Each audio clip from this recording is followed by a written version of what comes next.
Good afternoon. The time is 5:33 p.m. on Thursday, September 20th, 2018, and this public meeting of the District of Columbia State Board of Education is now called to order. The roll will now be called to determine the presence of a quorum. Mr. Hayworth, please call the roll. President Williams. Present. Mr. Jacobson. Present. Ms. MacLeay. Present. Ms. Wilson Phelan. Present. Ms. Wattenberg. Present. Mr. Jones. Mr. Jones. Mr. Whedon. Mr. Whedon. Mr. Batchelor. Present. Ms. Alcia. Ms. Robinson. Madam President, you have quorum. A quorum has been determined, and the State Board of Education will now proceed with the business portion of the meeting. Members, we have a draft agenda before us. Are there any corrections or additions?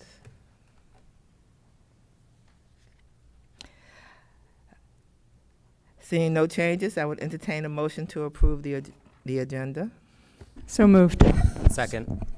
The motion has been properly moved and seconded. All in favor? Aye. Aye. All opposed? The motion is approved. Members, we have the minutes from our September 5th working session before us. Are there any corrections or additions to the minutes? Seeing no changes, I would entertain a motion to approve the minutes. So moved. Is there a second? Second. The motion being properly moved and seconded. All in favor? Aye. All opposed? The motion is approved. Good evening. My name is Karen Williams, Ward 7 Representative and President of the State Board of Education. On behalf of the members of the District of Columbia State Board of Education, I want to welcome our guests and our viewing public to our Thursday, September 20th public meeting. The State Board typically holds its regularly scheduled meetings on the third Wednesday of every month at the Old Council Chambers here at 441 4th Street Northwest. But in recognition of Yom Kippur, we have shifted our meeting this month. As a note, for next month, our October meeting will be held on Wednesday, October 24th. In addition to broadcasting this meeting live by way of the District Knowledge Network, we are also live streaming by way of Periscope on Twitter, and the video for the hearing will be posted on your YouTube page once the meeting concludes. Tonight's agenda includes votes on 3 items, 2 administrative items, and 1 in recognition of an individual that recently moved on from the State Board. We will also hear testimony today from 2 panelists discussing safe passage issues. The School Safety and Safe Passage Working Group was established by the Deputy Mayor for Education to ensure our students get safely to and home from school. The objective is to create and enforce safety-related policies that affect both D.C. public schools and public charter school students. This working group includes input from the district departments of transportation, the Metropolitan Police Department, the Metropolitan Transit Police, and the community, including local educational agencies and community-based safe passage initiatives. Last year, the DME released an interactive online map to assist parents and students who travel through 5 priority areas: the Good Hope Road Southeast Corridor, the L'Enfant Plaza Waterfront, and the Anacostia Minnesota Avenue and the Noma Gallaudet University metro stations. The State Board looks forward to hearing from the panelists tonight, including information from our Office of the Chief Student Advocate. I will now turn the floor over to our Superintendent, Hansel Kong, for any opening statements she might have. Thank you, President Williams, and it's good to be back with the State Board members after your much-deserved August recess. I'm looking forward to getting back to work in this 2018-19 school year with all of you. As you know, OSSE will release a new state report card in early December, which is a requirement of the federal Every Student Succeeds Act. The DC School Report Card and STAR framework will give families a look into all public schools in the district, and this tool is a step towards a more transparent, equitable DC education system with students at the center of critical decision making.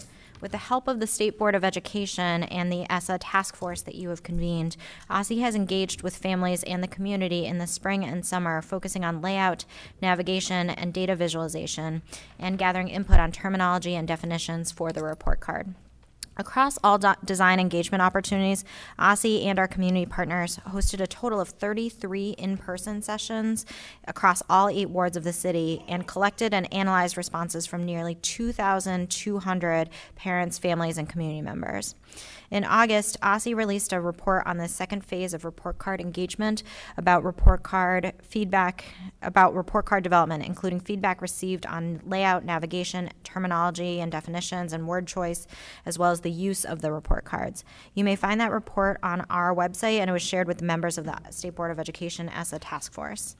I want to highlight in particular one of the changes OSSE has made to the report card based on public feedback. We heard that placing the star rating at the top of every page for a school, especially when the information on that page is not actually included in the star rating, had the potential to be confusing to the user. As a result, OSSE will include the star rating on the profile page, which is the first page of a school's report, and on the star rating page. However, it will not be included in the header that appears on the pages of every other page of the report card. So I want to note that while we stand by the importance of the star framework score, the rating, we have heard that feedback and understood and agreed with it, and so we've made a shift in how we display that rating. Finally, I wanted to note that OSSE will also host our annual DC Parent and Family Engagement Summit on Saturday, September 29th, 2018. This event lasts from 10 a.m. to 3 p.m. and will be held at the Walter E. Washington Convention Center, and all parents in DC are welcome to attend.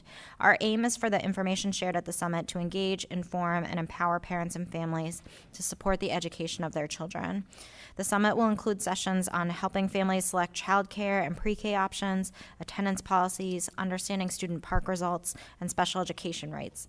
We hope that you will share this information on the summit with your constituencies, and interested attendees may register for the event on the OSSE website. We look forward to seeing many of you there. Thank you. Thank you. We really appreciate you being here today.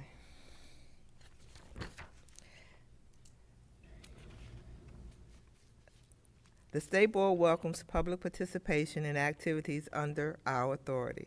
At every public meeting, we begin with testimony from public witnesses on education-related matters. Your comments will be part of our official record.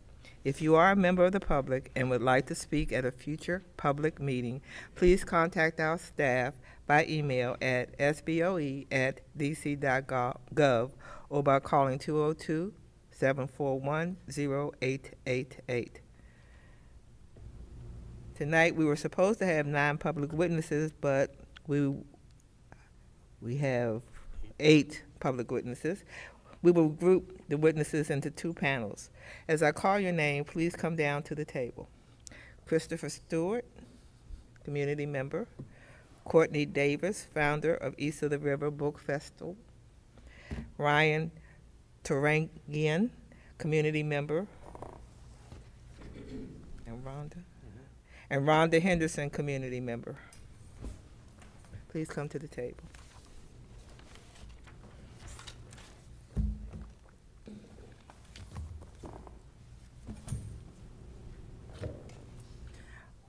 Welcome.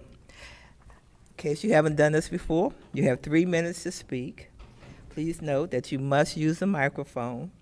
The microphone should be already on and ready. You will also see a timer at the center of the witness table. The light will be green for the first 2.5 minutes and will turn yellow in the last 30 seconds and will turn red after 3 minutes and beep at you. We will start from my right, your left. Please begin. Say your name when you are ready. Good evening. My name is Christopher Stewart. I am an educator, librarian at CHEC, Columbia Heights Education Campus, located in Columbia Heights, Washington, D.C. And I will begin. Introduction to 3 mandatory graduation required courses into the DCPS curriculum. I come today to stress the importance of introducing 3 graduation required courses into the District of Columbia DCPS curriculum. As we seek to guarantee our young leaders and trailblazers have a bright future, preparing them with needed tools will ensure their success in academia, higher education, and beyond. Our U.S. history courses are layered with a whitewashed version that does not depict even a fragment of the rich history of African Americans and Africans in the diaspora or Latino Americans and Latinos throughout the world. These courses are sprinkled throughout DCPS, should not be electives but mandatory for each student. Who represents the student population of DCPS? The majority Black and Latinos, whose history is often narrated from a perspective that is not their own. 62% of the students in DCPS are Black, 20% are Hispanic. African American and African Diaspora Studies, 0.5 unit history requirement. Latin American and Latin Studies, 0.5 unit history requirement. The District of Columbia Public Schools is such a vibrant community. Because of the differing ethnicities that help create a diverse and culturally rich population, the importance of these brown and tan young people knowing their history, understanding and appreciating the history of their neighbor, while not repeating mistakes of their predecessors and while yet embracing the grit as well as intellect of their ancestors requires a knowledge of the story and narrative. History classes often tell a limited story because of the content robustness. Introducing such courses will empower that young queen and king that didn't know what or who they were made of to dream big. They just learned that they come from brilliant stock. The third course that I would like to introduce is a mandatory course for juniors, SAT Prep, 1 unit required. According to the DCPS data set dated Monday, November 13, 2017, out of a total of 4,158 high school SAT test takers, the average evidence-based reading and writing average was 456 out of a total of 800. And the math average was 442 out of a total of 800. The average overall score was 899 out of a possible 1,600. When digging a little deeper, out of 19 high schools and programs, more than half had an average score of less than 800. In such an academically rigorous climate, having the tools to do your best is imperative. The SAT, like other standardized tests, does not measure intelligence, but logic reasoning. According to the College Board, 40 additional hours of SAT prep on average has increased scores by 200 points. These 200 points can make the difference between a $10,000 scholarship or a full ride for 4 years. Thank you so much.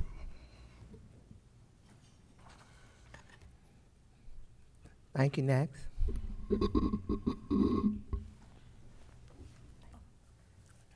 You next. Oh, okay. Good evening. Can you hear me okay? Okay. Good evening. Yeah, My we name can. is Dr. Courtney Davis. I'm a resident of Ward 8, an educator, and also the founder of the East of the River Book Festival. It's our 5th annual event, literary event this year, and I just want to take a minute or so to share some information about the event. This is a citywide event located in the community of Anacostia. The event is on Saturday, October 20th, 2018. It focuses on the work of indie authors, that will be independent authors, small presses, and independent bookstores. We are really excited because not only is it a book festival, but it's also an event where we can wear costumes. And I say we to emphasize that both children and adults can wear costumes that reflect their favorite author or their favorite book character. You have an opportunity to meet an independent author. There'll be at least 35 of them present. It's an event that's free and for readers of all ages that covers the genres of fiction, nonfiction, poetry, as well as children's literature. You have an opportunity to hear some of the best storytellers that we have to offer, and there are several workshops that focus on self-publishing books, as well as for teachers and parents to learn more about literacy and home libraries. Again, I want to stress that this is a free event. It's accessible to residents throughout the entire city. We're on the corner located at Thurgood Marshall Academy Public Charter School.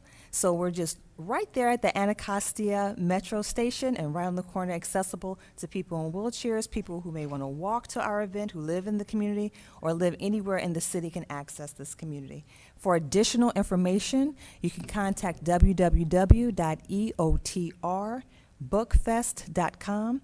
That's www.eotrbookfest.com. And we are still looking for volunteers as well. So please sign up if you have any interested parties. Thank you very much.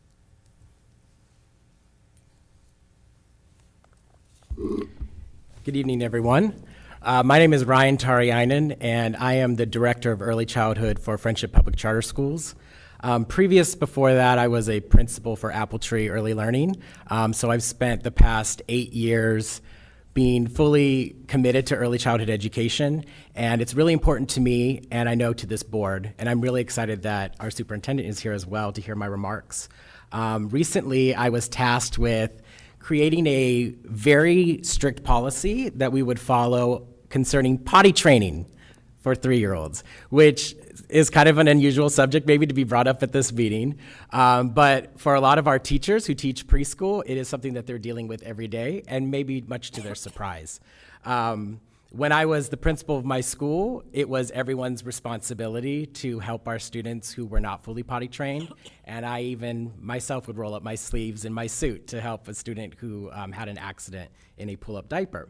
But as I was researching whether there was a policy written by OSSI or that came from the council or this board, I wasn't able to find a lot of information. So I went searching through, talking to DCPS, the KIP program here, and other charter schools to sort of get an idea of what this should look like and what would be the most fair. It is my opinion that every child should be able to attend school, regardless of their ability to use the toilet yet. But I was kind of shocked to find out that some schools do not share that philosophy, and it made me realize that it might be imperative that this board and OSSI itself create a policy around making sure that these students are not forced out of school. I was reading on the blogs, I'm sure many people are familiar with Urban Moms, DC Urban Moms and things of that nature, and there were some parents who were talking about how their child was being told that they could no longer attend school because of toilet inability. I think it's really dangerous because in my experience, the students who were not able to use the toilet on day one of their preschool year turned out to be students with undiagnosed disabilities. And I think that we are potentially not only playing with some legal fire, but doing wrong by our students who need the most.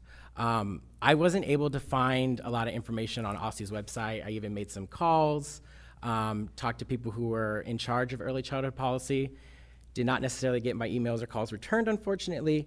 And so what I'm imploring is that this board could help work with OSSI to make sure that that policy is written and is very clear to all of our schools in the District of Columbia. And I would be more than happy to offer my expertise in this subject matter to help draft that policy, which I've done for my charter district already and hope to share with the board if you'll so let me. Thank you.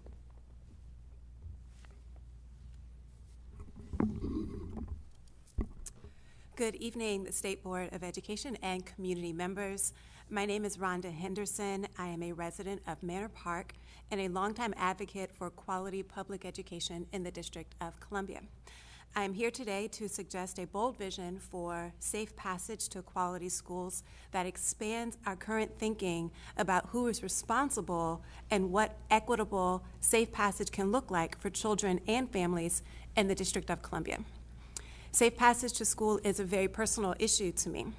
In the mid-1990s, to arrive to Banneker High School on time for my early morning classes, I left my house around 6:30 in the morning, walked to Georgia Avenue, and waited at the corner of Georgia Avenue and Rittenhouse Street for the 70 bus. If you've rode the 70 bus, you know it's an experience. It was about 35 minutes to Euclid Street, and I usually passed the time reading or studying. Because of the early hour, most businesses were closed and the streets were fairly empty. It was not the safest environment for a teenage girl, but the 70 bus was the most direct route to school, so I learned to walk quickly, be aware of my surroundings, and project confidence. Fortunately, by the time I arrived to school at the Euclid Street stop, the lights were on at the Howard Deli, and the owner, Kenny, was greeting students and serving bagels. Safe Passage became personal to me as a school leader when I met a family I'll call the Johnsons. Miss Johnson had experienced housing instability for many years until she secured rapid rehousing and found an apartment walking distance from our school. For the first few weeks of school, her daughters achieved 95% attendance and punctuality. We were all extremely proud of her. Her family, unfortunately, within a month, was evicted due to no fault of her own and sheltered in a Maryland hotel 20 miles from our school. Her family of 3 girls under 5 years old faced an impossible commute, an unreliable bus ride to the metro, followed by a 40-minute metro ride, and then a 15-minute walk to school from the metro. So she has 3 children, 1 daughter in a stroller, and 2 daughters she's holding by hand. To arrive by 8 a.m., they left their hotel around 6:30. The girls' attendance plummeted to 60%, and the family was almost always in a constant state of stress. Unfortunately, my experience from years ago and those of Ms. Johnson are not anomalies. While we have made improvements like Kids Ride Free and designating that schools provide transportation, our Safe Passage can take on greater child-centered meaning in the District of Columbia. A vision for Safe Passage calls on community organizations and business owners to commit to creating child and family-friendly streets. An equitable system of Safe Passage creates structures for our most vulnerable families to travel to and from school consistently and safely. We must not compound the stress of housing instability with an impossible school commute, and I call on all of our city agencies to coordinate to support our most vulnerable families in getting to school safely. Thank you. Thank you. Board members, question the panel. Mr. Batchelor. Thank you all for your taking the time to really come with very well thought out recommendations and ideas about how we move the ball forward for some of our most vulnerable kids and families. Thank you for that. Mr. Stewart, I totally agree that a culturally competent curriculum and a culturally competent education is something that is transformative for young men and women of color. As somebody who went to Martin Luther King Elementary School and Thurgood Marshall Academy, right, I had no shortage of culturally competent reminders of my history, and that really shaped me in a really profound way. And so I'd love to talk to you about how we do that from this board and how we move the ball forward for that. Ms. Davis, obviously, I'm a big fan of the Book Fest, and I can't wait to join you on the 20th. I think you already got me on the hook to be a guest reader, right? So definitely the toughest crowd I've played all year last year, so I'm looking forward to that again. So thank you for that. And then quickly, Ms. Henderson, I really agree. And I'm glad we're addressing and really listening to some recommendations and getting updates on what the city's already been doing. But I totally agree that a network of caring neighbors makes the difference when you're making hard commutes. You know, I travel in middle school an hour and a half across town to Hardy Middle School every day. And, you know, as much as I appreciated the quality of education I got, there were some scary moments coming back and forth home. And we need more people like Kenny at the deli who not only, you know, holds your cell phones because you can't take them in the Banneker, but also makes sure that the kids are all right and that they're not getting into conflicts. And obviously, I'm excited to work with you and other concerned members to make sure that our city really makes real investments, because those commutes to school can mean showing up or not, right? And so if we truly believe every day counts, we've got to make sure that we make it as easy as possible for our young people to get to and from school safely. So I look forward to talking more about that today. So thank you, Madam President. Thank you. Ms. MacLeay. I just want to say thank you to the four of you for your testimony this evening. I do appreciate all of the topics that you spoke on. It was very thoughtful commentary. I do want to say East of the River Book Festival. I love your event. I will get in touch with you to see if you've gotten in touch with the Library of Congress, and I can also connect you with several more volunteers. So I'll do that offline. And as well, Miss Henderson, thank you very much for your true stories. As you know, tonight we'll be talking more about safe passage. I know the OSSI, as well as the Deputy Mayor of Education, over the past 2 years, we've been working together on many safe passage techniques and what we can do as a city.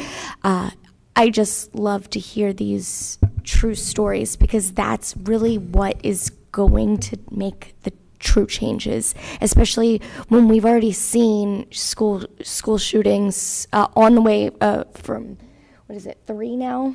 Just in Ward 8 alone this year. I thank you again. And gentlemen, thank you again for your policy-oriented commentary, and we will think about these issues more thoroughly and more carefully. Thank you. Mr. Jacobson? Ms. I really appreciated how helpful your suggestions were. A lot of times we just hear a lot of complaints, but you all came with ideas about how to improve things. So I wanted to first thank you for that.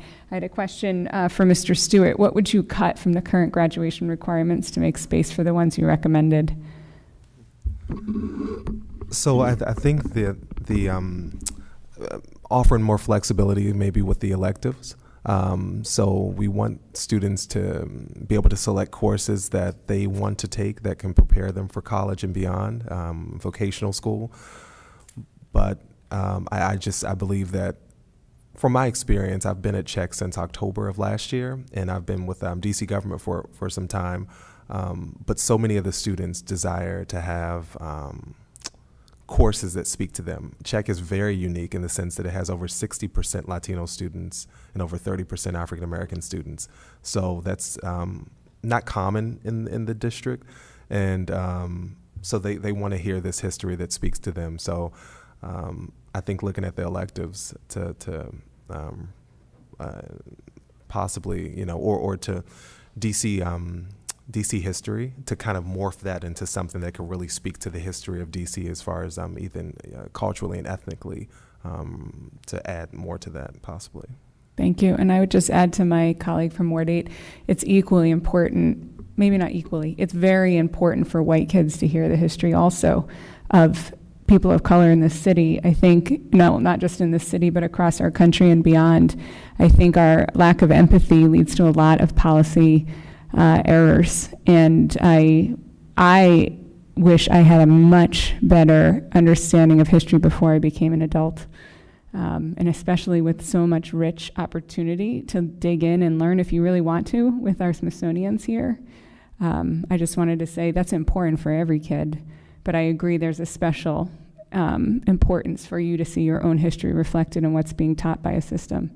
And then I just wanted to, the early childhood exclusion of non-potty trained kids, that isn't something I'd heard before, so I really appreciate you taking the time and initiative to investigate and figure out where is policy, is there policy, is it LEA level, is it statewide, et cetera. And then finally, Ms. Henderson, it's really brave of you to share your story. I really just wanted to thank you for your vulnerability tonight. Before you're dismissed, I'd like to thank all of you for coming out and testifying. You've all hit a certain chord. I spent many years in early childhood education, but that's not the turning away of students who are not potty trained is not necessarily a state policy. So it's an individual center policy. So maybe we'll have to find a way to work on. Superintendent knows I'm a early childhood advocate. And as far as knowing our history, that was a very important component of my education. So I appreciate more classes of that manner. And as far as safe passage, I was one of those kids who came from Southeast across town to go to school, so I understand the issues with safe passage. And the book fair I'll try to make. So thank you all for coming down to testify tonight. Our second panel will be David Tansey and Laura Fuchs.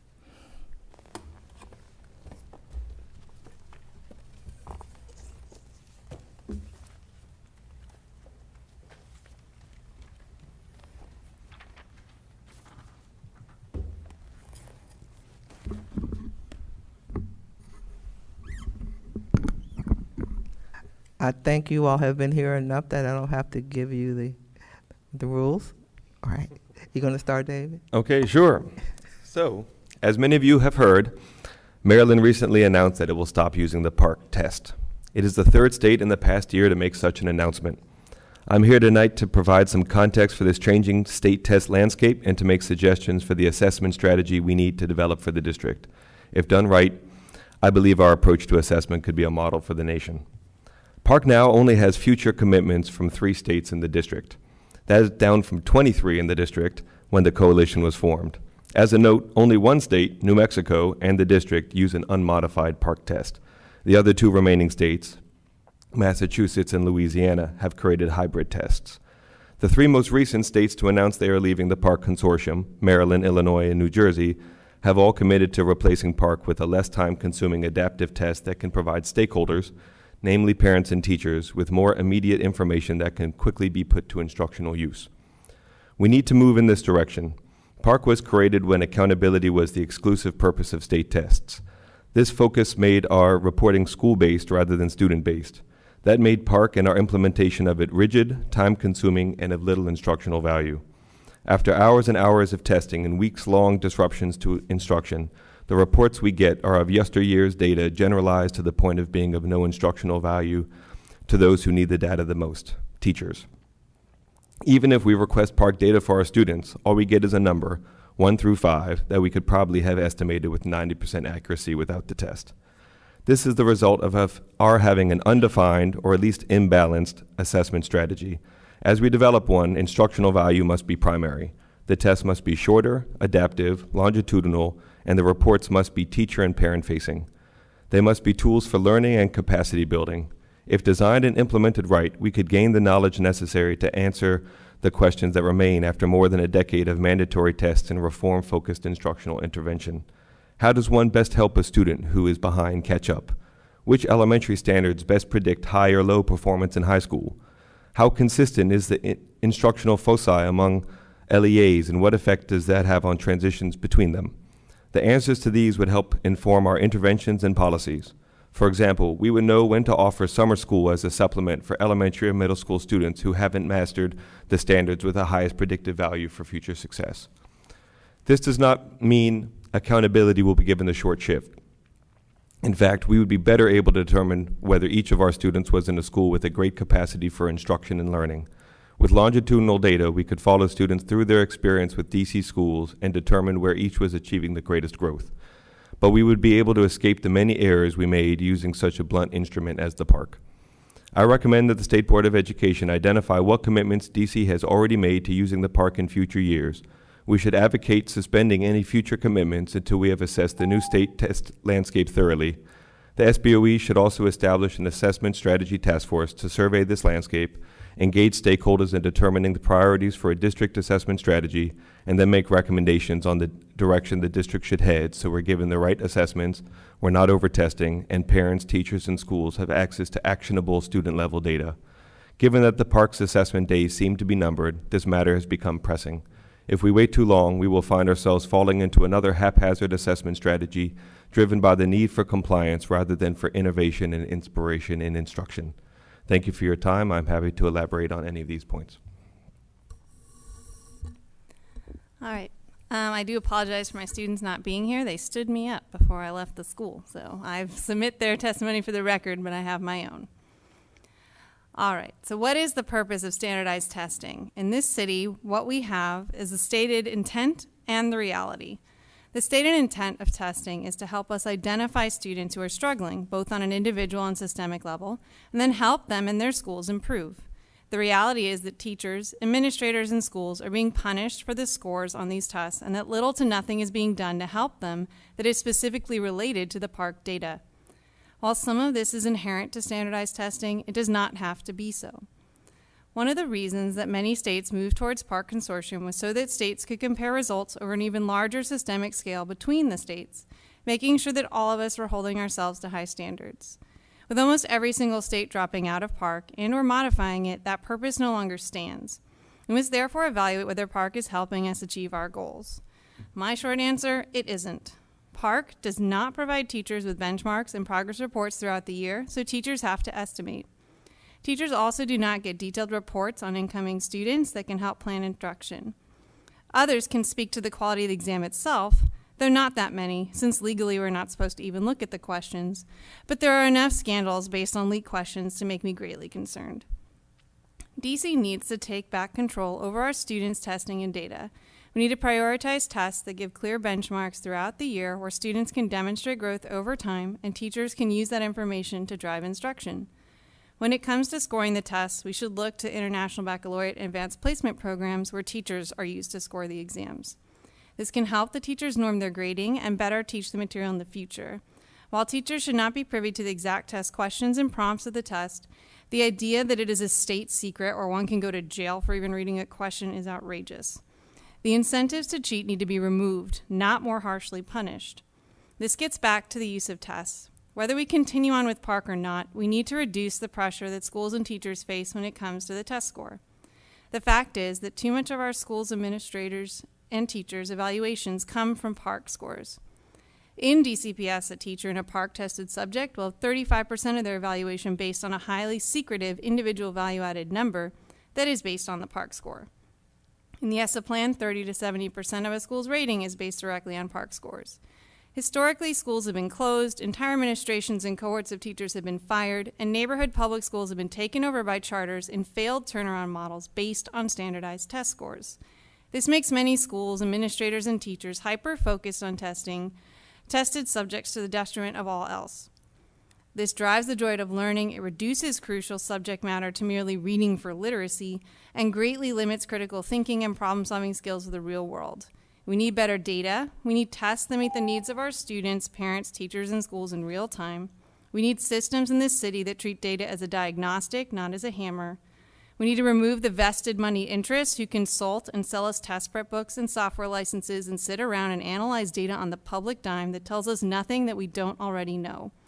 We need to stop taking a 4% gain on a test as something really important and start working with our kids instead of treating them like numbers. Enough is enough. Bring sanity back to our schools, find a test that works, and then give the data to teachers so we can do our jobs and help our students succeed. Thank you. Questions? Swanberg. Thank you very much for coming. You raise a lot of very important issues around testing, so I'm glad they're on the record. And also you raised this really important point, which is PARCC is declining. And presumably it is going to be a decision that we have to make about whether we're going to stick with it with just a few states, which I assume will also mean a lot more money and less flexibility and so on.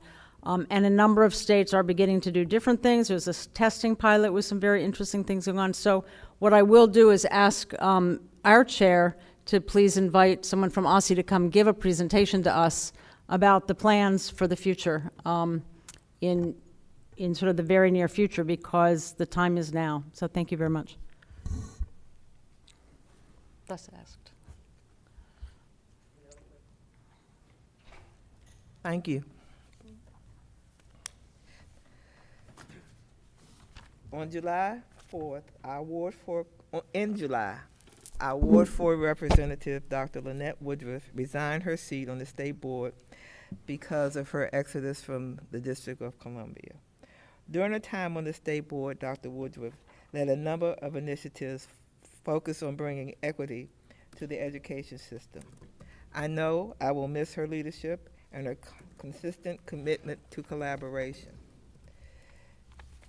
At this time, I would welcome a motion on Ceremonial Resolution 18-8. A motion? Second. This motion being properly moved and seconded, I will ask Mr. Haywood to read the resolution. State Board of Education ceremonial resolution to honor Ward 4 Representative Lannette Woodruff, CR 18-8. Whereas the District of Columbia State Board of Education acknowledges the outstanding service that Dr. Lannette Woodruff has provided to Ward 4 since 2017. Whereas Dr. Woodruff earned a PhD in educational psychology from Howard University in 2000. Whereas Dr. Woodruff has been an advocate for students and families for over 3 decades and a Ward 4 resident for 24 years. Whereas Dr. Woodruff worked in public education in the District of Columbia for nearly 4 decades as a tutor, a program director, and an adjunct professor training new teachers at the University of the District of Columbia. Whereas Dr. Woodruff served on the local school advisory team at Shepherd Elementary and helped to implement their International Baccalaureate IB program.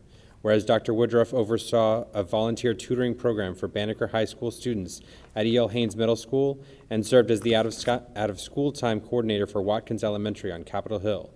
Whereas Dr. Woodruff taught in the urban education program at the University of the District of Columbia, conducted early childhood research with Johns Hopkins University, and ran the Howard University Early Learning Program for pre-K and kindergarten students. And whereas Dr. Woodruff led the State Board's Every Student Succeeds Every Student Succeeds Act task force that advises the State Board on the design and content of a new statewide school report card, as well as investigating new and innovative metrics designed to ensure equity and positive school climate in every public school. Now therefore be it resolved that the District of Columbia State Board of Education honors Ward 4 member Lannette Woodruff on the 20th day of September in the year 2018 for her outstanding service and leadership to the District of Columbia. Thank you, Mr. Haywood. Is there any discussion on the resolution? Seeing no further discussion, the motion is on the approval of State Board Ceremonial Resolution 18-8. All in favor? Aye. Aye. All opposed? The motion is approved. Our second resolution is for Joanna Smith, who resigned from her. I skipped.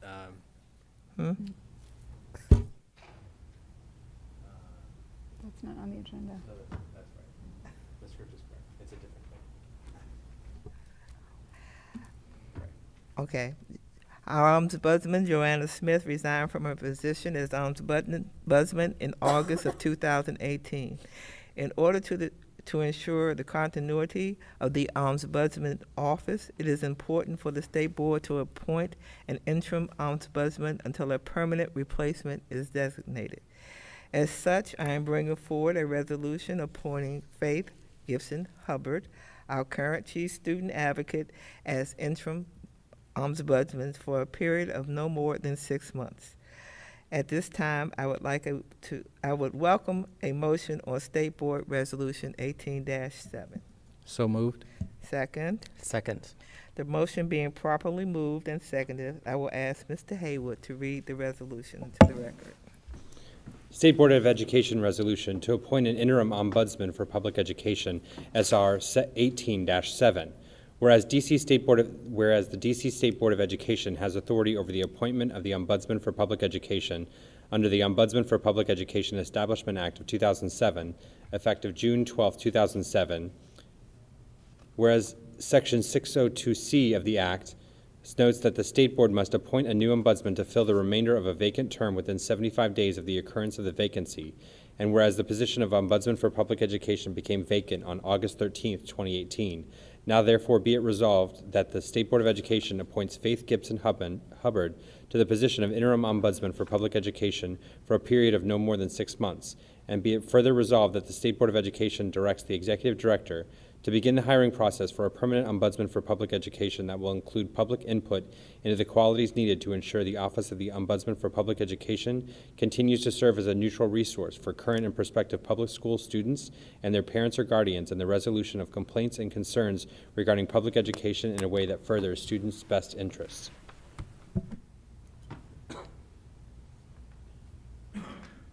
Thank you, Mr. Haywood. Is there any discussion on the resolution? Mr. Jacobson? Thank you, Madam President. I just want to say that I've had a couple of conversations with Ms. Gibson-Hubbard and some members of her team. I'm just so thrilled that she's volunteered to step up to this position. It is a wonderful thing for the students of the district and for this body to have her in this interim role while she juggles multiple hats, and look forward to working with her and both of her teams now to make sure that we provide the best services possible and the best representation possible to the students of the district who attend public schools, be they traditional public or public charter. Thank you. I just want to second that. Thank you very much, Faith, for all that you're doing for our students and taking on this challenge while we look for a new ombudsman. Mr. Batchelor.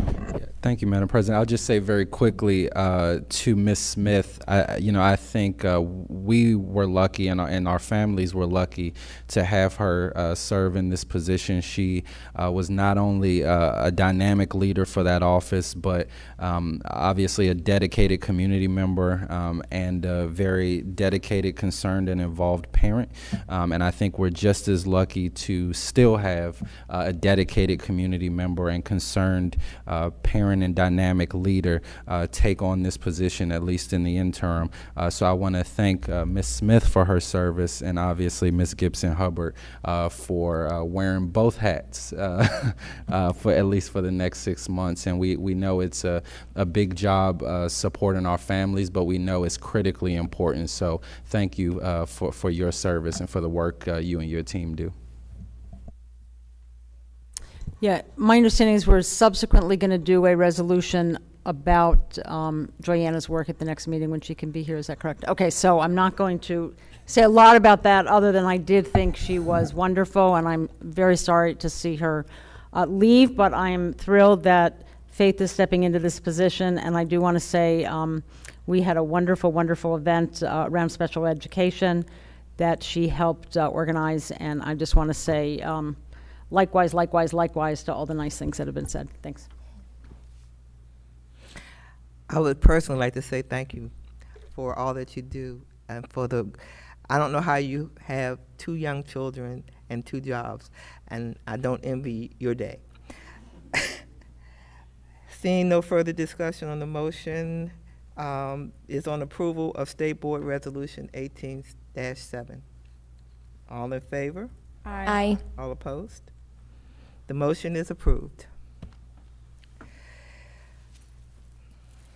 Each year, the National Association of State Boards of Education, NASB, holds an annual meeting for its members. The District of Columbia is a longtime active member of NASB, with our members serving on numerous committees as well as on the Board of Directors and as chair of the organization. NASB provides the State Board with enhanced research and policy analysts, and also with connections to our peers in other states, enabling us to learn from others. Our Vice President, Ward 2 Representative Jack Jacobson, has agreed to serve as our official delegate to the NASB annual meeting this year. As such, I move that the State Board appoint Mr. Jacobson as our NASB delegate. Is there a second? Second. Thank you. The motion being properly moved and seconded, the motion is to appoint Mr. Jacobson as our 2018 NASB delegate. All in favor? Aye. All opposed? The motion is approved. Congratulations, Jack. I'll execute my duties with fidelity. Who is she? With the new school year underway, our discussion today on safe passage is a very important one. Students in the District of Columbia should be able to travel to and from school without worrying about their personal safety. I'm glad to welcome our panelists tonight. We will start with the representatives of the Office of the Student Advocate.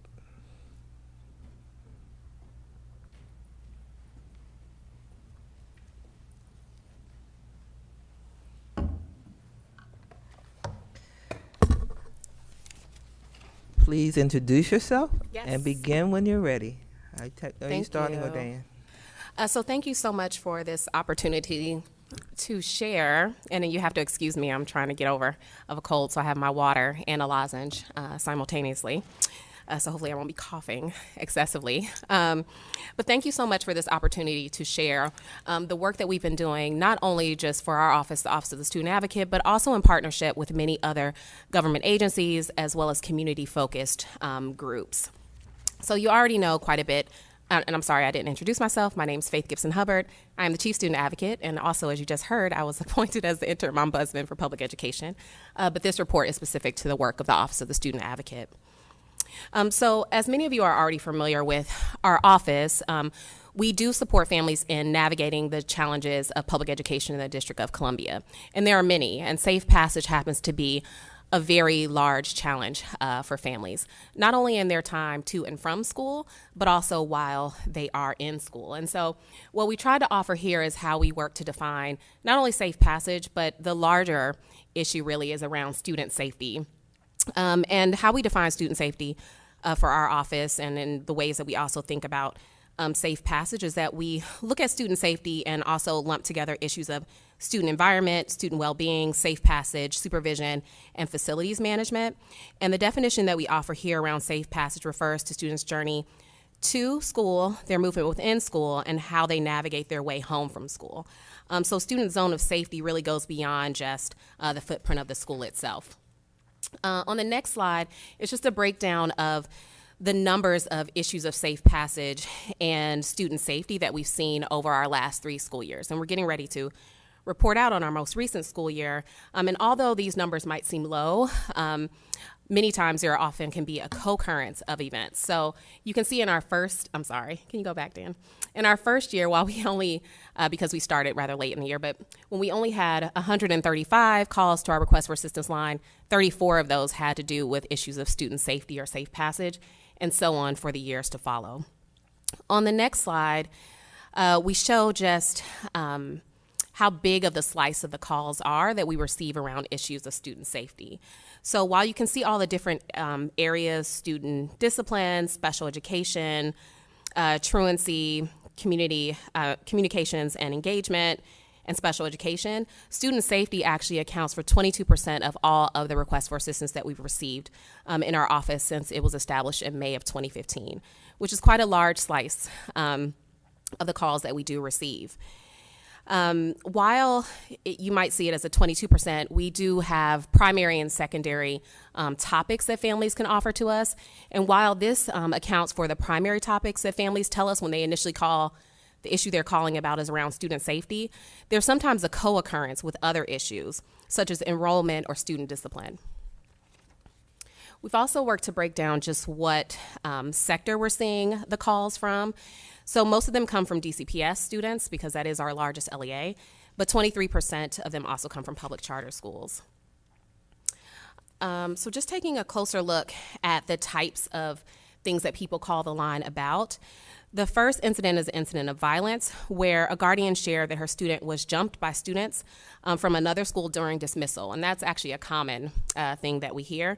But that could either come from a neighborhood issue or an issue that might have even happened in school. Bullying is also closely associated with many issues of student safety and safe passage.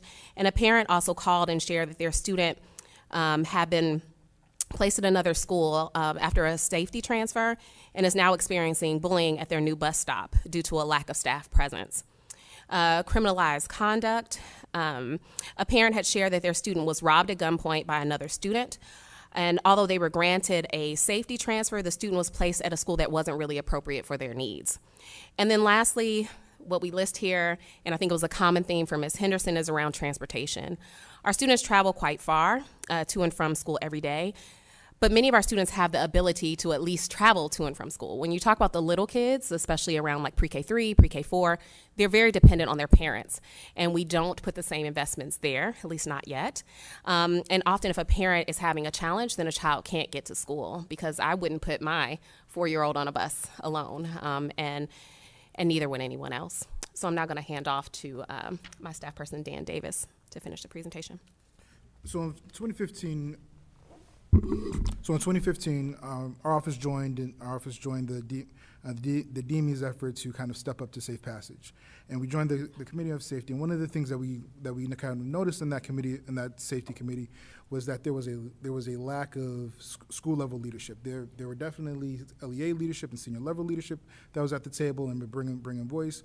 But at that time, when things were getting going and things were starting to move forward, there was definitely a lack of school level leadership and community representation.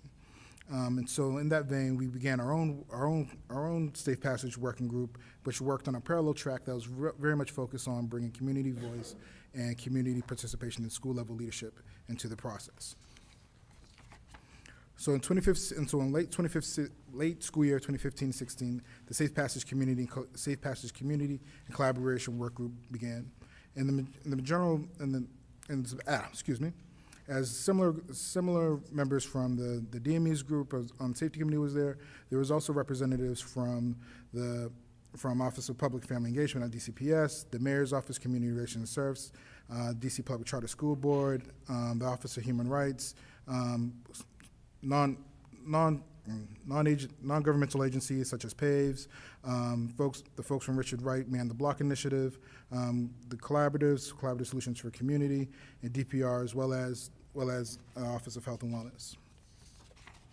And so what we kind of did, what that work group did, we really started off with breaking down, kind of figuring out where Safe Passage has been done well, what states have really took and put some initiatives and put resources to it and are doing it well, what communities are doing it well and have some ownership of it, and as well as looking at where we are in the city as far as Safe Passage. And at that point in time, Safe Passage was really relegated to incidents of when we were, law enforcement responding to incidents, and the Department of Environment and Department of Transportation doing safe traffic control measures. So we began with a community surveying tool where we really put out information and tools to engage school-facing staff as well as a community-facing tool which engaged parents as well as business owners. And I think the grand result of all the surveying of the cross-jurisdictional research was our Safe Passage Toolkit, which is still online and is a living document of kind of up-to-date best practices of Safe Passage. And it's based on the 6 E's from the National Safe Routes to School: education, encouragement, engineering, enforcement, evaluation, and equity. The toolkit is still available on our site, and we can continue to distribute it and do trainings on it with schools. In addition to that, we started a social media campaign based off of the DDOT's campaign on engaging young people and engaging communities into school by creating opportunities for folks to have low-level buy-in and really become part of the community organized around Safe Passage. So we began this DC Safe Routes hashtag, as well as with messages centering on buying. So suggestions from trimming hedges to creating well-lit areas to engaging your school community and your local neighborhood.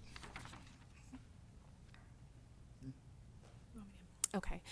So around our current initiatives with Safe Passage, we are still a part of the Deputy Mayor for Education's School Safety Working Group, and now Dan is able to attend those meetings. But in the 2017-2018 school year, we did merge our efforts back with the DME, just because at that time we were trying to ensure that we were continuing to work very collaboratively. And so we are still a part of that working group. Throughout the summer and into this school year, we have been meeting with school leaders in hopes of facilitating more school level and community level conversations around Safe Passage to support their Safe Passage initiatives. Because many schools feel they don't even have the opportunity to talk with other schools about what things they're doing or ways in which they can support Safe Passage when they dismiss or when students arrive earlier in the day. So we've been conducting those meetings. We also continue to distribute both our Safe Passage toolkit and our annual interactions with LEA leaders and school level leaders, and sometimes even staff even embedded deeper within schools. We have our online community and education resource guide, as well as our parent go-to guide, which also talks about Safe Passage as well. Oh, I'm sorry.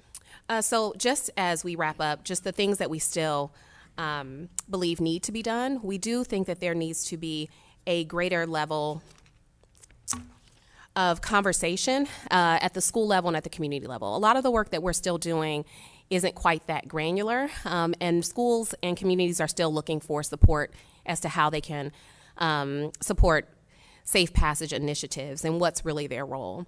We also believe that we need to move towards more community-driven models and things that are not just about enforcement. So I heard someone mention earlier about shootings, and shootings are the things we hear about the most, but there are lots of things that are happening to our students to and from school. And so thinking about community-driven models, you'll hear from Dr. Clark, so I'm sure he'll talk more about that, but having more community-driven models would be important.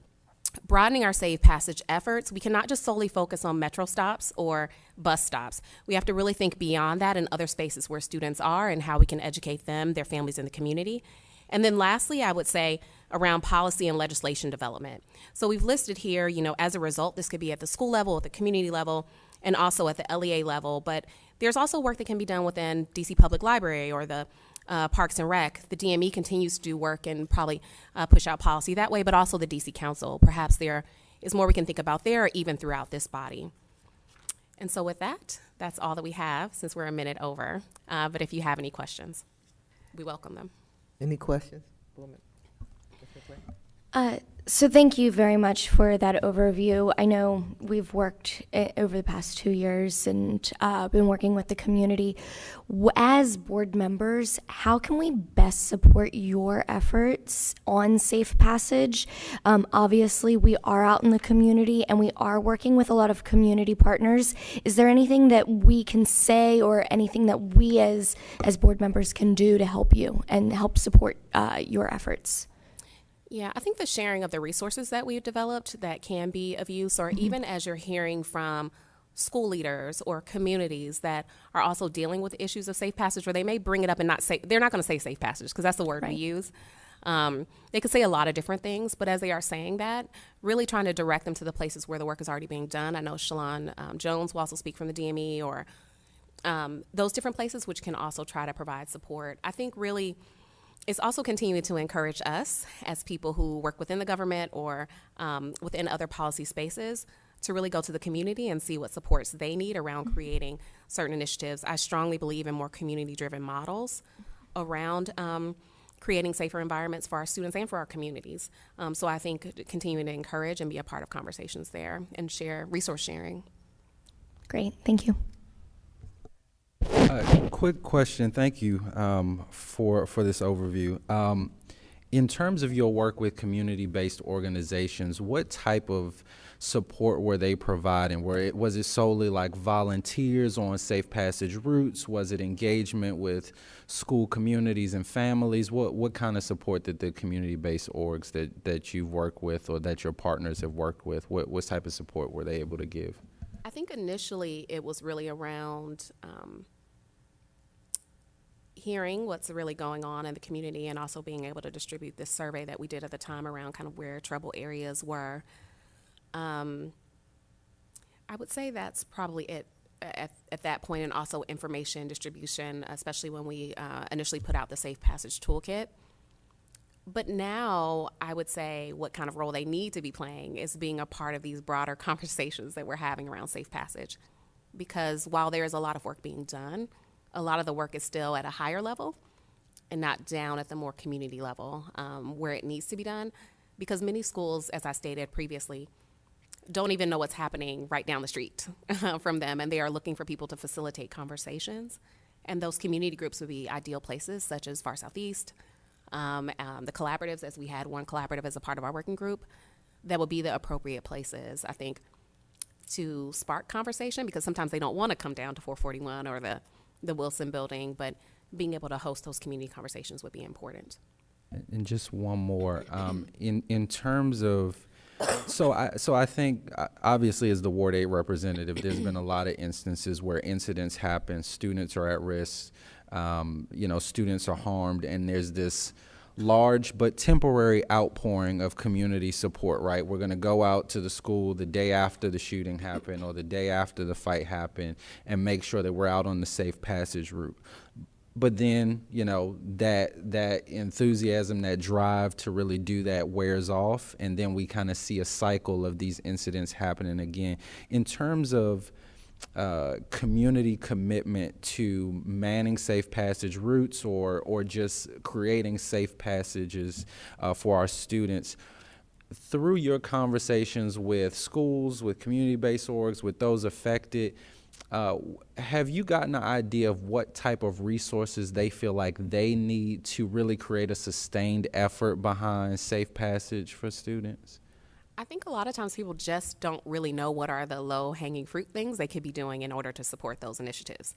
I'm sure Dr. Clark and Ms. Jones will speak more in depth as they have done some of these initiatives successfully. But I think it's helping people, as we were talking about the DC Safe Routes. You could trim your bushes, you could turn the light on your airport, you could, you know, even having a presence certain times of day. A lot of times people just don't even know what it is that they can be doing. And sadly, we perpetuate people just showing up at one time because we make a big deal about whatever the vigil is at that time, and we don't make a big deal continuously, because while these individual instances do happen, it's really constant, day in and day out, and our students do travel very far, but even the ones who don't travel far, sometimes even the route itself, which is a thing that DDOT could be handling, is not safe. So I think helping people know really how they can buy in and not making it seem too onerous, because a lot of times people will just check out, but really helping to build more community, as it is challenging as our students go to multiple different schools, not just in their individual community, but really showing the low-hanging fruit areas in which they can offer support, which could be trimming a bush, standing outside, you know, once it gets dark to see if a student's coming down the street, and helping them with the community hubs, which I think might be something that Dr. Clark can speak to, around like where you can go for support if you need it, because oftentimes we don't have resources readily available for them in order to be able to buy in.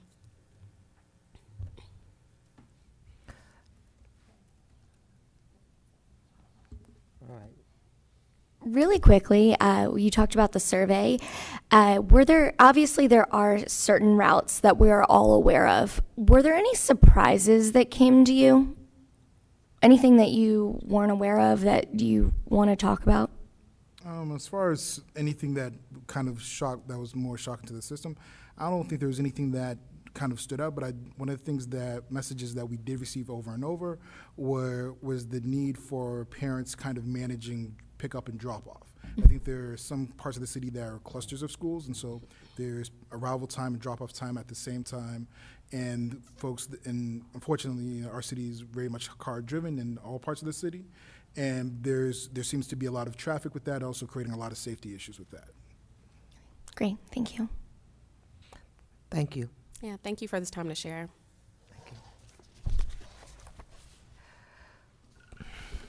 Before we begin our next Safe Passage presentation, I want to take a moment to acknowledge that today is the 1-year anniversary of the death of Zaire Kelly.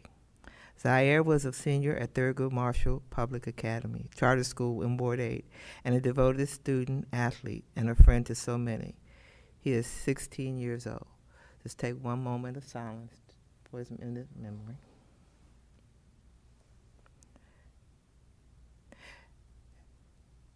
As of today, 109 people in the District of Columbia have been murdered in 2018. I'd like us to take another moment to personally reflect on all these deaths.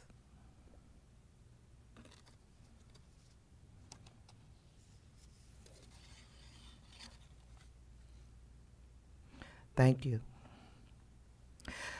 Our next panel will be Inspector Michael Colgan, School Safety Division, Metropolitan Police Department.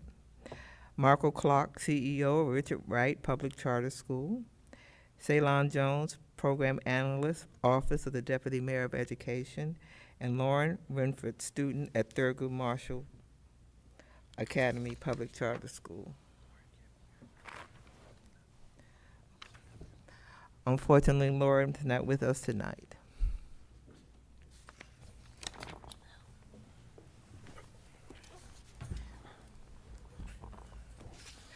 Welcome.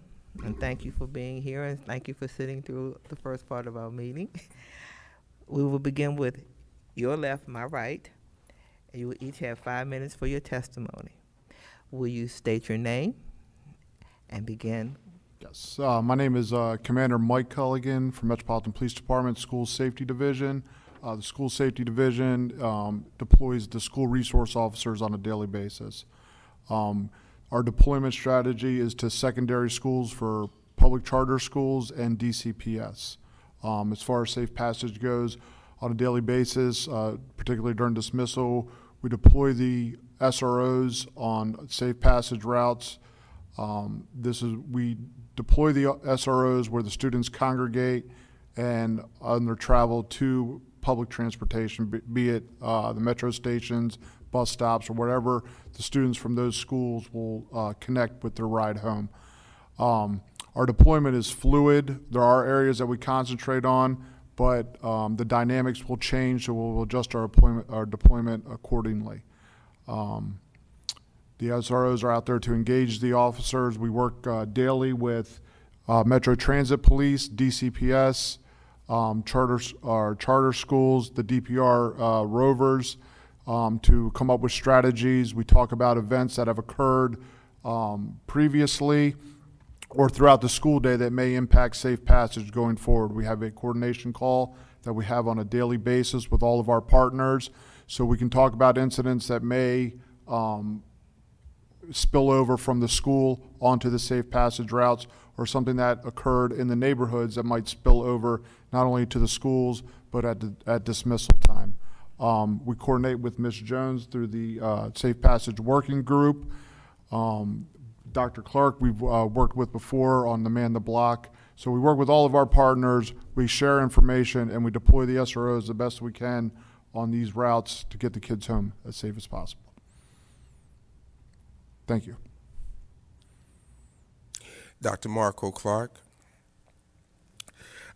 Safe Passage for me has been a passion with our school organization and at Richard Wright Public Charter School, and we work well with MPD, Inspector Colligan, and Shalon Jones with the DME's office. We've collaborated on many times to get things done with our students. We have employed an opportunity to engage the community by getting partners, and I've utilized fraternities and sororities, other nonprofit organizations, churches, and community activists who are working around making sure safe passage is good for our students. And so each and every afternoon, my entire staff, along with volunteers who have volunteered to be part of our safe passage routes, are out there making sure that this happens. I have staff members that are riding bikes with video cameras on, GoPros, in order to kind of film what's going on in the community so that we can share with our SROs if anything is happening around the community. I just have a real passion about what needs to happen with safe passage, and knowing that we're doing it, our kids are feeling safe. So as we could give these surveys out, we are asking families how are they feeling about safe passage. As a result of us being out there and having volunteers, just to have an adult presence has made a big difference in the way that our families feel about students coming to school and the way kids feel about being in school and getting home safe. We're at every, around Richard Wright, we're at every metro stop, and we deploy ourselves as far as Eastern Market down to the Navy Yard and all around the between 5th and 8th Street of Eastern Market area that we're covering in the afternoon.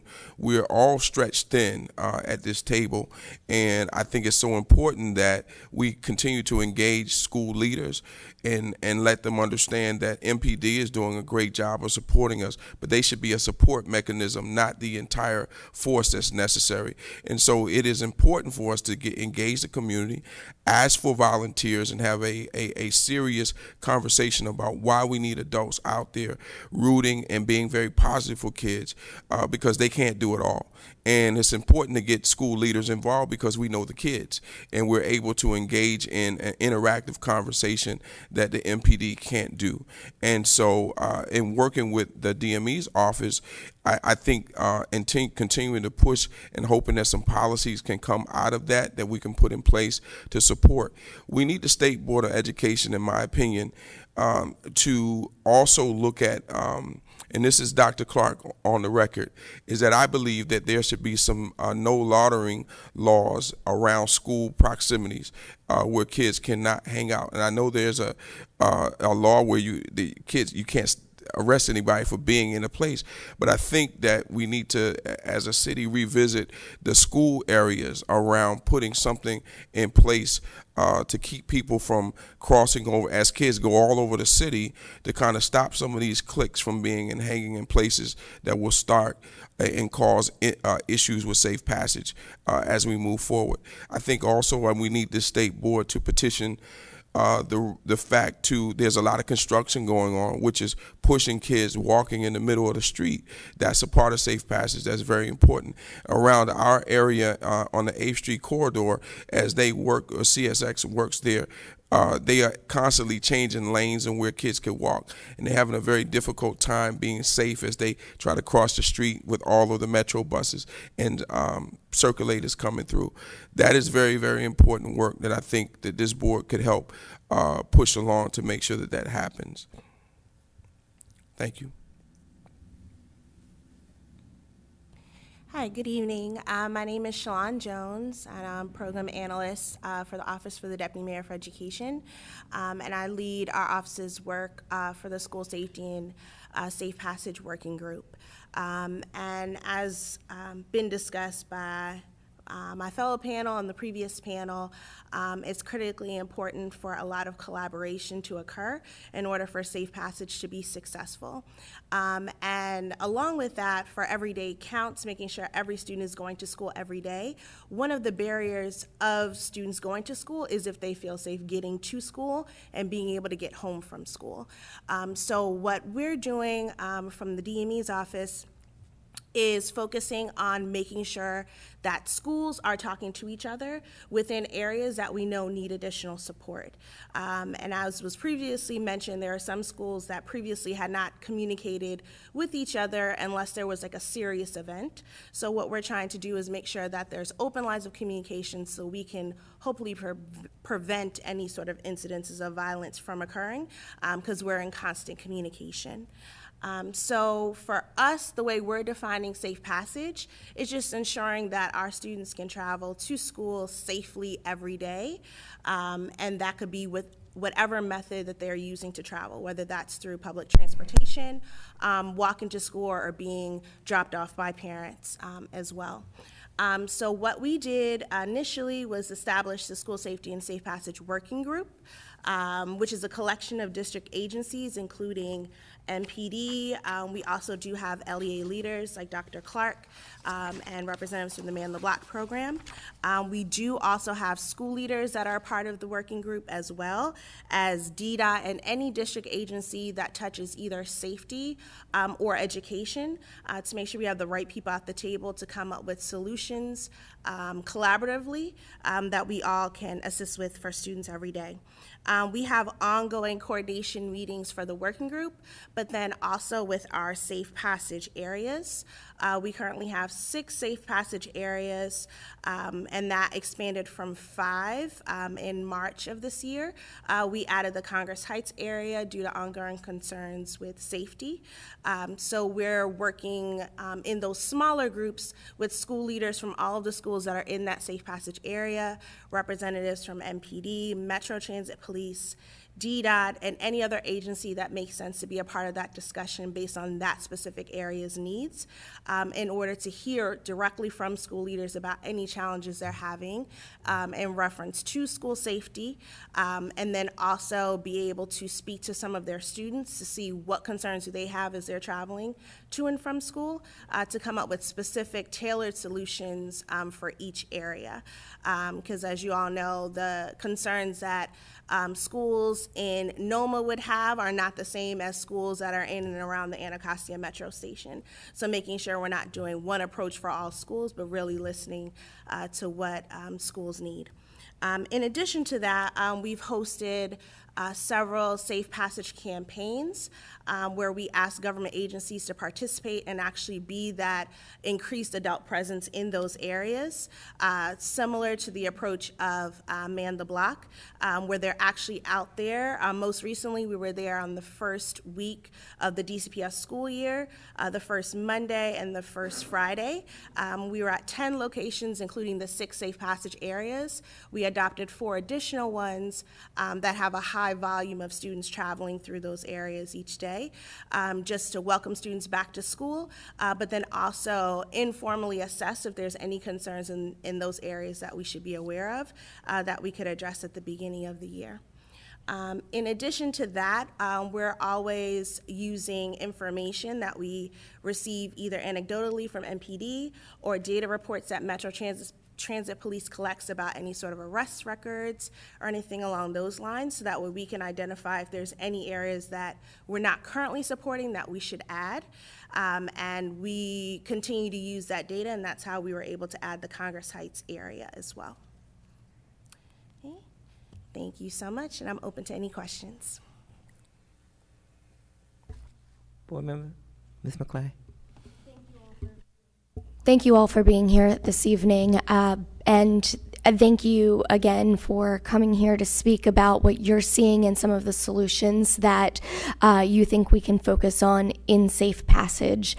I also especially want to thank Mr. Clark, or Dr. Clark, because I actually live in the area of your school, and just on my way over here this evening, you mentioned the construction, and some of your students were actually crossing Pennsylvania Avenue over near the Harris Teeter because of the construction. So that is actually an issue that I personally saw right on my way over here. My question, though, for both of you, actually for all 3 of you, is we see that oftentimes some of the troubles that we've seen this year, especially kids traveling in packs. Some of the incidents we've seen earlier this year are stabbings, because of kids traveling in large groups. And while students who would be traveling alone or in small groups may be wonderful students, together a large group might be involved in an activity that they otherwise would not be part of. What are we doing to kind of get these behaviors and get students from not traveling in such large groups, traveling in large groups towards metro stations or in areas that they otherwise would not be walking with each other together? If you understand my question, sorry. I'll try. I think that there's many schools are offering as many after-school programs as possible. I think that we're also, I know I can speak for the charter schools, that we have a later school day. So, I think part of that is trying to keep them in school to keep down the number of opportunities that they have to get into certain things. But I think, that's not an issue. I don't think that's something that we're going to be able to solve. You have kids that are traveling from neighborhood to neighborhood. And so if you have a group of young people that live in Northeast, but they go to school in Southeast, they're going to travel together. It's just typical of challenges that's out here that they're being faced with. Is the reason why we need more adults out there at those areas so that they can get by, and I think that's the solution. You're not going to, as schools have the opportunity to go, kids have the opportunity to go to schools across the city, they're going to travel with with their neighborhood groups, because it's just a mechanism of safety. Inspector, is there anything we can do to combat this? Well, we had a discussion today about one of our safe passage priority areas, and it wasn't a discussion of the kids traveling in large groups, but it was something I think that can be effective that helps the police out also. Is one of the charter school staff members was saying, hey, we can come down to this particular metro area and identify to you who the informal leader is of a particular group that may be the one that causes some trouble. That's where we see the coordination between schools and MPD and Metro Transit as effective. The staff members actually helping us out on the routes, they can kind of give us a better idea of who the players are that would maybe instigate trouble before it brews. Is there anything that the community can do? I know in my own community, an incident happened recently where there was a pack of girls who pepper sprayed another student just walking home, and after pepper spraying her, beat her. This happened on my block. So this was during school let-out time. There was a ton of people out and about. How can we as community members maybe help to stop incidents like this from occurring again in our neighborhood? So again, as the school leader sitting here, I'm very passionate about the work that we do, and I think, you know, educators, we spend a lot of hours trying to transform and transition lives all the time. This is an issue I think that needs to be brought to the forefront of the level of engagement of parents. I think we are looking at every area, and nobody's talking about the role that the parent needs to play in this process. And if we're going to fix some of these issues, as a city, we're going to have to really put the parents on notice that a lot of this work is their job. Mm-hmm. And we are talking about educators, policies, what do we put in place, how do we do that? But I haven't heard anybody say, where are the parents? The parents are the originators of this challenge, and they are responsible, and we have to make them responsible for their children. And so we're doing our part to lead them, to educate, to guide, and we need parents involved, lots of them, with the right focus on what we need to do. Okay, thank you for your time. Do you have any other comments? Okay, thank you. Madam President. Thank you. Very quickly, Inspector, do you know offhand how many SROs in total MPD has? Approximately 100 school resource officers. There's over 100 sworn members in the school safety division, though. That would include your sergeants, lieutenants, and myself. Gotcha. And you explained a little bit about what those SROs do after school during the transition periods. What do SROs do during the school day? They deploy to secondary schools, both public DCPS and charter schools, with their primary, before we get a call for service, we get a lot of calls for service to schools. Mm-hmm. We will go to primary schools for calls for service. They check in with who's ever in charge for the school for the day, the principal or whoever their designee is, discuss any safety concerns. We do a lot of outreach. We have some formal programs. We have a youth advisory council. We have junior police cadets. We have some formal programs, and then we will do safety presentations. If there's a particular topic like social media, the danger of social media, we'll try to do presentations on that. To kind of go back to the last question, we spend a lot of our time trying to mediate disputes between either individuals or groups of individuals before it rises to like a criminal matter. We try to work with the students and the schools. The charter schools and DCPS are wonderful about contacting the guardians or the parents and trying to bring everybody to the table to mediate disputes before they rise to the level of criminality. Got you.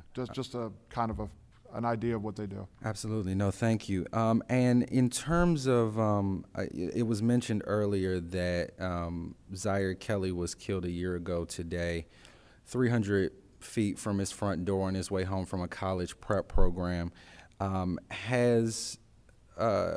Has MPD thought about, or has MPD done specifically with its SROs any safe passage operations during non-traditional hours, especially like during after-school program let-out hours or in transition periods around public parks or rec centers? We have in the past. During the summertime, we concentrate a lot on the pools, the rec centers. We do safe passage for some of the SYEP programs. We run 3 camps ourselves with the SROs over the summer. We do safe passage for them. We just got information about a school up in Columbia Heights area that they have an after-school program where there's some activity, maybe some recruiting going on during an after-school program. So we revamped our deployment to specifically address that concern. So yes, we have in the past. Great, thank you. Dr. Clark, obviously, I can't underscore enough how much I agree that having folks on safe passage routes that young people know and respect and see as members of their community is so important. And obviously, Man the Block has built a brand for itself in really doing that work with fidelity. So I just wanted to take the time to thank you for that. And again, you are doing great work, and obviously there's a lot of folks who want to replicate this across the city. What seems to be like what's your secret sauce for some of these things? And then and just to finish my question, what's the secret sauce for that, and what more could you use to do more for young people?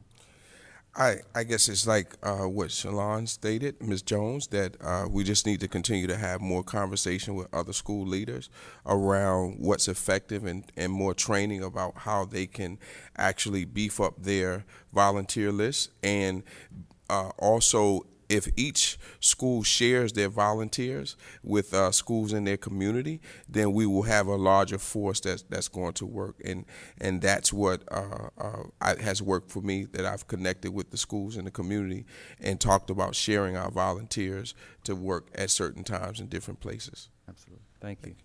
Thank you. Thank you very much for coming down and testifying today. We have one more group that would like to testify. If there are no objections, we have been told that there is a representative from Garfield Elementary in the back who come all the way down. So if you have no objections to their testimony, will you please come forward?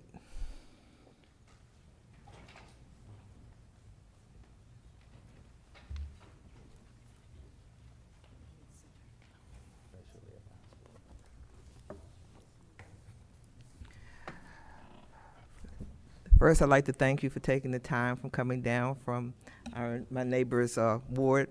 Actually, I lived in Ward 8 for a long time, and my brother went to Garfield. So please keep your comments as succinct as possible, and we'd like to hear it. So introduce yourself, starting from my right, your left, and then go ahead. You have 3 minutes. My name is Vanetta Hamilton, and I'm a parent at my name is Vanetta Hamilton, and I'm a parent at Garfield Elementary School. Good evening. I'm Shakur Simmons, and I'm a parent at Garfield Elementary. Good evening. My name is Ms. Jackson Saunders, and I'm the school psychologist at Garfield. We want to thank you for this opportunity. Recognizing that we didn't follow all of the rules correctly, only Ms. Simmons will be speaking this afternoon in deference to time, but we appreciate your listening. Okay, yes, thank you, and I'll try to be brief. My name is Shakur Simmons. Like I said, I'm a proud parent of 4 African-American boys. All of them attend a traditional DCPS school. 3 of them are at Garfield. Over the years, as a Garfield parent, I know firsthand that our school leadership has reached out to members and stakeholders in DDOT, MPD, DC school resource officers, and even the mayor's office. They've come out. We've had meetings. We've talked about what they were going to do. They were out in last December when our PTA president was hit by a car. I think you remember seeing that on social media. I do post a lot there because it seems to get the most attention. Just this school year, 2018-19, 4 people have been hit on the Alabama Avenue corridor. A young child in front of Garfield, and a parent and 3 other children close to our intersection there. And with our council members' help, Trayon White and the mental health team at Garfield, we were able to have a meeting with the director of DDOT. Trayon White came out, and several other people from the community, and we expressed our concerns about needing a light at that intersection. We have so far, within a couple weeks since our meeting, they put the yellow crosswalk sign there. They've given us an additional safety technician, and there's also been the driver feedback signal installed there on our corner. And What we're most happy about is the MPD officer that Commander Andre Wright assigned there for 30 days. His name is Officer Stanley Barker, and he's been great in slowing down the traffic, but even he sees the need for something to be done there because he's given out so many tickets just of people just violating the DC law, and he sees how unsafe it is for parents as well as children. Although it's an elementary school, we do have a lot of children who travel by themselves, and that has been my biggest concern since I've been a Garfield parent, is that because these are babies, these are elementary kids, and we have to keep them safe.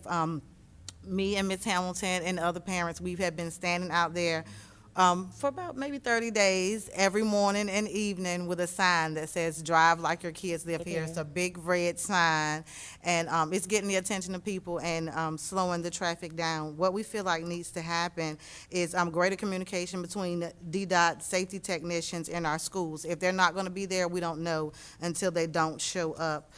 We also need better communication protocol between DDOT and the local schools. That will go a long way in the absence of a safety technician. With no traffic signal or stop sign there, it's a dangerous intersection. We will continue to have issues until something is done. Garfield will continue to loudly advocate and support for our children, their families, and our community. We'll be reaching out to Commander Andre Wright again to ask that Officer Barker can stay at his current assignment until something is done about a light or something that can keep our kids safe. I think that's it. And thank you. Yeah, Thank you. so much. Any questions, Mr. Batchelor?